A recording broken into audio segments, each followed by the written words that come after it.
I mean, it may sound strange, but the very first Apple I that was ever built was actually given to a person back in the days before computers were ever heard of, who wheeled it into and taught 4th through 6th graders a little bit of the elements of what a computer is. The virtue of the computer in the classroom is that it requires a user, not a watcher.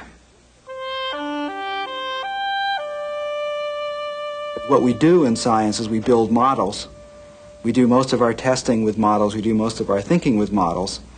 And then later on, if we're honest, we try and relate these models back to the outside world. And these models are our voodoo dolls. They used to be built in mathematics.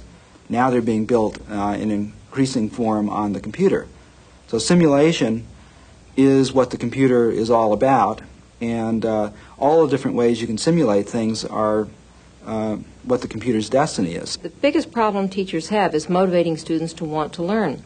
And if the computer can relieve the teacher of that burden, because the teacher today is competing with television and competing with a lot of distractions, if the teacher has that tool to bring the kids to a kind of a fever pitch of wanting to complete a task, wanting to see something accomplished successfully, then I think that this will become a tremendous resource for the teacher. It won't supplant the teacher. Life is wonderful, huh? And you want to get that over to the kids.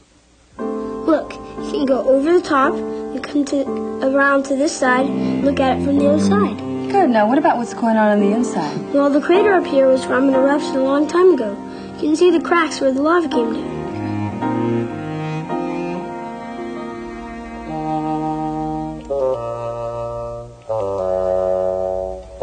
Here's the top of the volcano.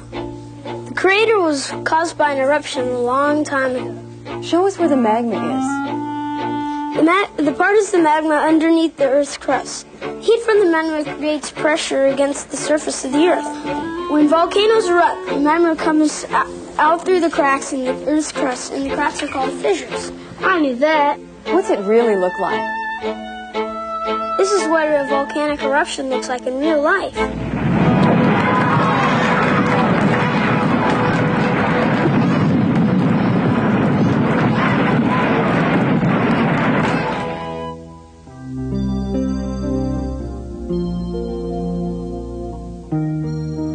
So being able to speak and get natural responses, the metaphor of kind of a human personality in the computer, certainly I think that's one of the big directions that computers will go.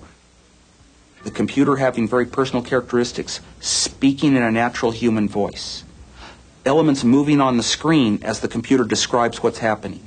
Still giving the advantage of a computer, which is it's interactive. The student can back up, ask a question about something, collaborate with a friend, and it doesn't run by continuously like television does. I'm not sure to what extent computers are being used now for adult literacy, but I feel persuaded that it's a much more effective tool than the school situation for most adults, because the computer's not threatening. An adult, if you have a good program, an adult can sit down with the computer and make mistakes and not be reprimanded and not feel humiliated. Even though the teachers may not want to humiliate the student, a lot of times someone who's 30 or 40 years old is so ashamed of not being able to read that the interaction with other people may be quite intimidating, whereas the computer is not. After filling the engine with oil, the coil wire should be grounded and the engine cranked by the starter motor until the oil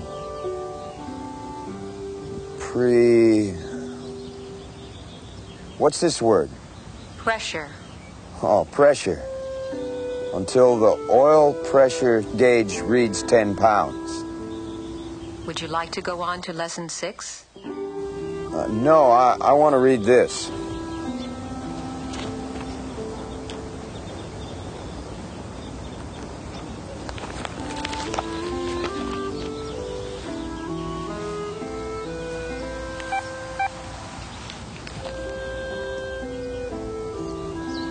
The Oakland A's begin an important homestand tonight. Well, of course, I would expect it to be able to accept speech. Keyboarding is a truly primitive way of getting information into the machine. So to begin with, I would want it to do that. Almost as important to me, and I think vitally important to the world, is I want it to do automatic translation. Even if that translation is not 100% perfect, there's no such thing.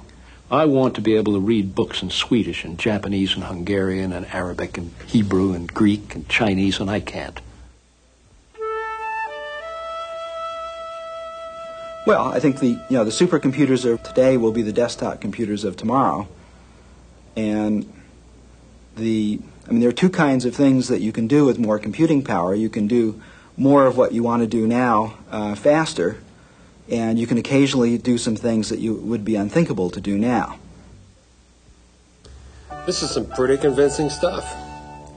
I'll need all the ammo I can get for my meeting with Professor Thorndike and his committee of invertebrates. Look, see how the engine creates a lot of turbulence, especially at high speeds? So? Well, this causes a lot of noise and also creates a certain amount of drag. Much like? Thorndike.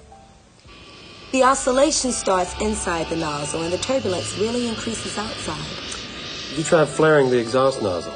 Sure, I've tested a lot of possible angles. I noticed that the oscillation is a lot lower when you have something like this, about 14 degrees. We should test this. Can you talk to Gavin about a prototype of the nozzle? Sure. And can you add these changes to the specs? Sure. Can you meet with Thorndike? Get out. The implication of this much computing power at a very affordable cost is partly one of those because of the fact it's so radically different than anything we could have ever expected, where the very hugest supercomputers of my lifetime, early in my lifetime, are now equaled by inexpensive personal computers that you can buy everywhere and everyone can own. It's like you can't even say where is this going to go. So the ideas about hypermedia and what their possibilities can be have been around for a long time. And they have always been to be able to cut your own trails through information of your own, other people's information, weave in your stuff with other people. The trails now constitute a new kind of a book. Select the nozzle. Modify. Let's see noise test 3 again. Okay, change the nozzle dimensions to the ones in noise test 3. Great. Let's see performance requirements. Regulations. Noise. Link the noise regulations to the nozzle dimensions. Nozzle dimensions. I don't know what the next extension of that is, except an enrichment of it through going through, looking at a book of mine, not simply as a page of text, but also having behind that page of text is access to additional information that enriches the text.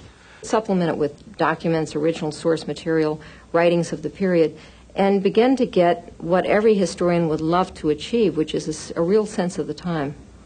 So if we had a machine that we could play games with and take each subject to its farthest point, you could say to the machine, how come I love dinosaurs so much? Show me all the covers of the science fiction magazines my father and my grandfather grew up with that caused us to become scientists or technologists, to fall in love with the future, the things that make us want to live forever. That sort of machine, I think, would be absolutely incredible for a child to play with. We're all doing the same thing, same work, but we're doing it in different ways.